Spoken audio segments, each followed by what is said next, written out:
EBITDA, na verdade, ele é uma sigla feiosa aqui e que tem todo um significado que diz, em outras palavras, ele nos mostra uma aproximação de qual que é o potencial que a empresa tem de gerar caixa. Putz, Lucas, não entendi nada. Potencial que a empresa tem de gerar caixa, tá difícil. Bom, vamos nessa. Potencial de geração de caixa, vamos fazer um paralelo aqui com nós mesmos, tá? Nós, pessoas físicas. Vamos imaginar que então o João aqui ganhe R$ 5.000 e ele tem algumas contas básicas para pagar todo mês. Pô, conta de luz, conta de água, né? Não dá para você não ter água em casa, não dá para você não ter luz em casa, não dá para você não ter internet em casa, né? Senão você não ia conseguir assistir essa super live. Então, você tem algumas contas básicas ali, o mercado e tal. Se a gente pegasse o salário do João e subtraísse das contas básicas, não todas as contas que ele paga, tá? Mas das contas básicas, a gente ia chegar num valor. Esse valor a gente pode falar que seria o potencial de geração de caixa que o João tem. Quer dizer que de fato no final do mês vai sobrar esse dinheiro para o João? Não, porque eventualmente o João trocou de celular e está pagando ali o parcelamento daquele celular. Tem Copa do Mundo no final do ano, ele quis trocar a televisão, então ele comprou uma televisão nova. Tem outras contas que ele vai precisar pagar ali, que não são consideradas contas básicas e que no final vai fazer com que sobre menos dinheiro.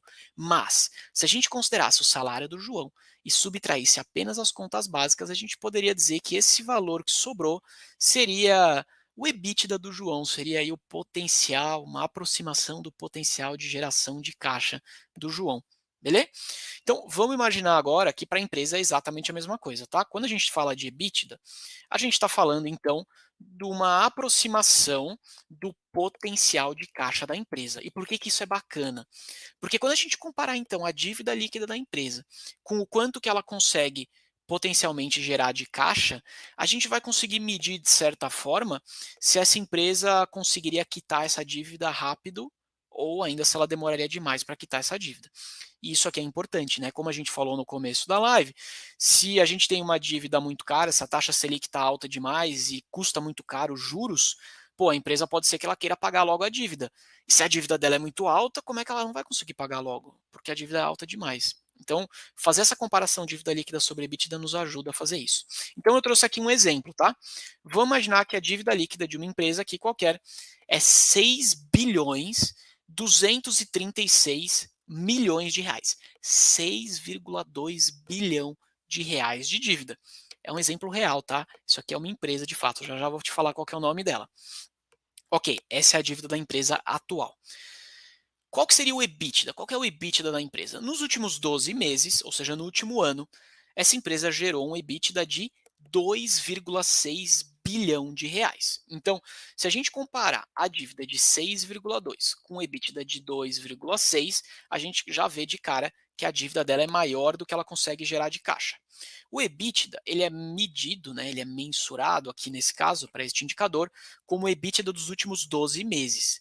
Então, se a empresa tem 6 bi de dívida e nos últimos 12 meses ela conseguiu gerar 2,6 bi de caixa, quer dizer que ela demoraria pelo menos 2 anos para pagar a dívida. Nesse caso aqui específico, 2,32 anos. Um pouquinho aí, quase 2 anos e um terço de ano, tá?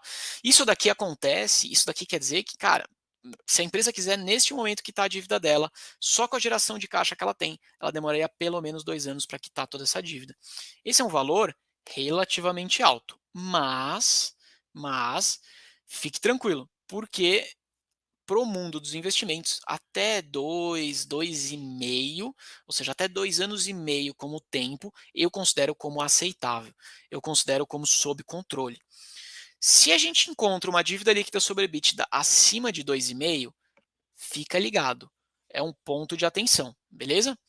Então, dívida líquida dividido por EBITDA acima de 2,5, ponto de atenção. Dívida líquida acima, dividido por EBITDA acima de 3, na minha visão, já é uma dívida que eu considero alta, já é uma dívida que eu considero bastante preocupante.